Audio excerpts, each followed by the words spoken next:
So the John Deere's back, and we've been ploughing, which has gone disastrously wrong. I'm not even going to show you the ploughing, it's that bad. But first things first, loader's been fitted to the John Deere. You can see, multi-dock, loader brackets. Interestingly enough, with a John Deere, you can bolt the loader brackets straight to the chassis, because they have a chassis that runs the entire length of the tractor. Same as a Fendt, whereas a New Holland doesn't. They have to put an underbelly plate on, which goes all the way to the front and all the way to the back axle and across the back axle, which is why apparently it's cheaper, well it is according to my quotes, it's cheaper to fit a loader to a John Deere than it is a New Holland. And I think Vulture are the same as New Holland. I don't know about Class and I don't know about Massey. But the ploughing went wrong, badly wrong. The mustard hasn't died off and gone brittle enough. It is dead, or dying rather, and we've cut it, so it's just now got to dry, but it's wrapping round. You can see how sappy it is and how long it is. It's about 1.5 meters long, and it's just, I took the skims off, which you saw earlier, and that worked for a bit, but it was just where we topped it, where the tractor wheels were running, because the topper was on the back, where the tractor wheels were running, it squidged it right down. And although we topped it twice in alternate directions, it didn't quite do the job fully.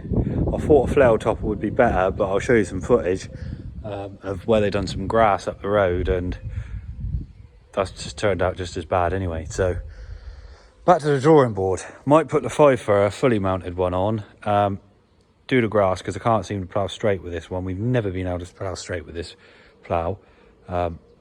If anyone's got any tips or pointers, let me know.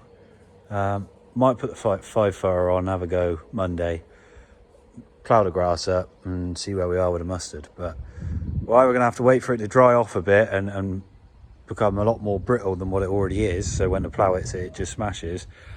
Or maybe disc it and then plough it, or just say, oh well, subsoil it and direct drill it. But we'll see how we get on. She does look mean, this tractor. I'll tell you one thing, I'll show you a picture of with the loader on. Doesn't she look mean? Oh, it looks so bloody good. Green Star would complete it on top, but I'm not leaving the dome on overnight.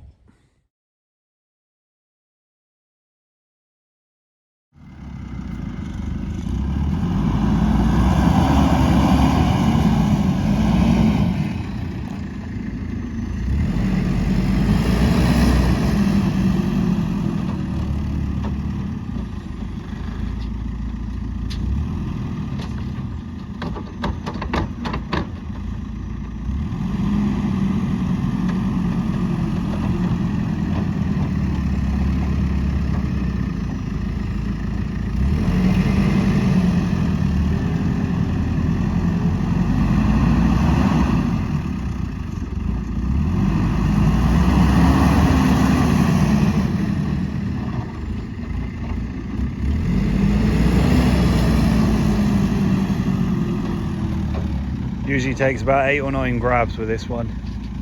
Sometimes you can do it in 6, but you have to have good dung to do that. This is quite strawy stuff.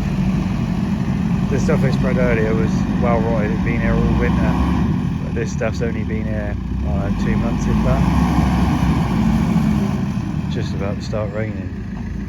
That's where we get our weather from, and it's all coming this way.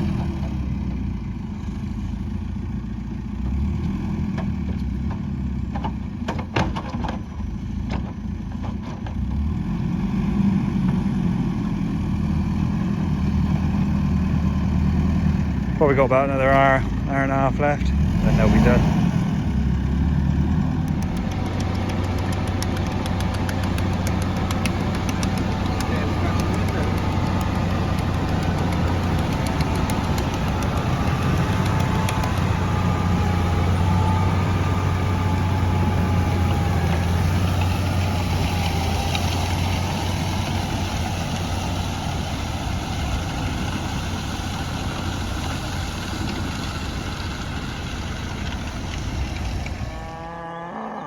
So I'm just checking the cows. There's an electric fence All the way the other side of this is the river, and then the other side of that's our neighbours, and he's got cattle over there, so we don't really want our bull or cows getting in with theirs. I check the electric fence every time. It's weird, it's 1.9 here, 1.3. Right, that's where it comes in. So this is the start. I always check the start to make sure we got electric here, and I'll go to the other end of the field and make sure there's electric there. 1.7, 1.9, that's good enough. Drive all the way along the fence and just make sure there's no holes in it or it's not earthing out. What a picture they are. Look at those two. A mirror image basically. They're not twins, but look at that. I don't know if they're out of that cow, I wouldn't know without checking, but they are some cracking calves. Bugger me, they're cracking. I mean, look at them. I am really happy with these calves. Really happy. Oh, here's a tank coming over as well. This is the first year we've ever grazed the meadows here. Usually we cut it for silage. Look at that tank.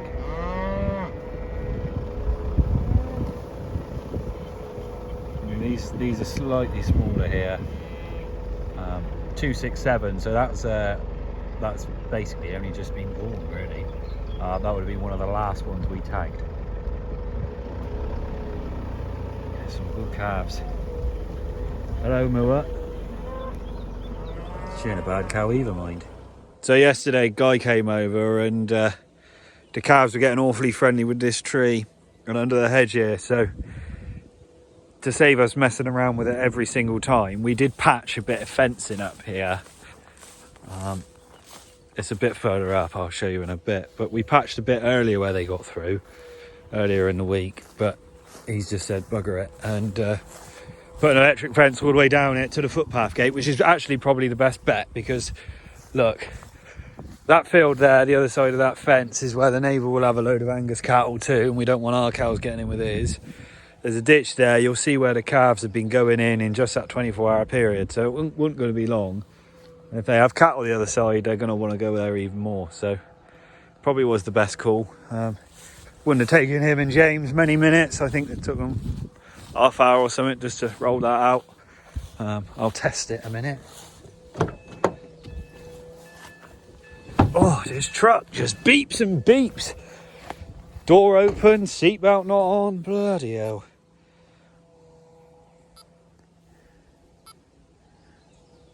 .8, 1.6. It's enough to give them a kick and put them off. I'm not going to grab hold of it, that's for sure, and I'm not going to do the old lick a leaf and off you go. But yeah, that's good enough for me. This is a bit we rectified the other day. Proper dairy farmer fencing this is. We just dropped 3 posts in and stapled the wire to it. But obviously the cows didn't get through there, but they just knocked their way through further down. So electric fence was the answer. The only problem with these cows, be really quick opening and shutting the gate, because every time they think they're going to get moved, no matter how much grass they've got. Ridiculous. Get back to eating. So they had the pollen and nectar strips topped as part of the scheme. You've got to top 50% by a certain date, or after a certain date rather. So they had a fence 724 out here. After he finished dunging my sheds out, he came up here and just topped this quickly. But you'll see when he had a front flail topper on, so he wasn't running over it, it was in front of him. But you'll see he had problems with the grass bunging up here.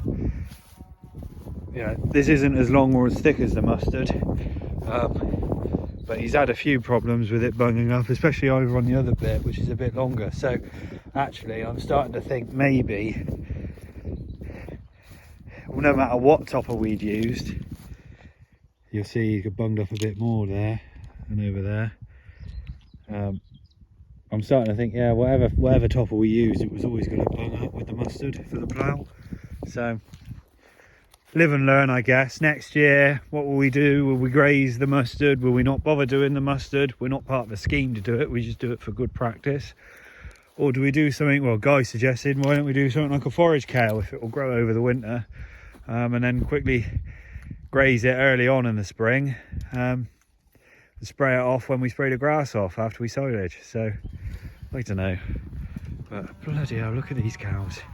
These blues really do look good. They're going to be some cracking cows, we hope. I do think they will anyway. Hopefully the calving's not too bad. But they are looking good. Nothing like a good bit of grass to get a cow looking good, shining up and growing. That Angus is looking a little bit fat, but hey-ho. Yeah, I'm really happy with these. Fence looks a bit low though, doesn't it? Don't jump over. So I had my first comment and first few subscribers. I think I've got 15 so far. What a pat on the back that feels like. I tell you what it feels like. You know when your boss after a long day says, "Bloody hell, that's a good job. You've worked hard." You know, and you got that feeling you get when you get told that. That's what it feels like. I'm not very good at speaking in front of camera. I'm useless with tech, so the whole editing I'm just doing through iMovie on my phone. So the quality is not great, but keep uploading videos and see how we get on, really. But thanks very much. Like and subscribe and all that rubbish. If you don't, you don't. It is what it is. And we'll just keep making videos about my days on the farm. Well, I've got an interesting day tomorrow. Going to London. Not girlfriend's there, so obviously excited to see her, but I hate London. I hate going to built up places. I don't really like people. So I probably will document it because I'm not going to be enjoying it. It's going to be, yeah, it'll be interesting.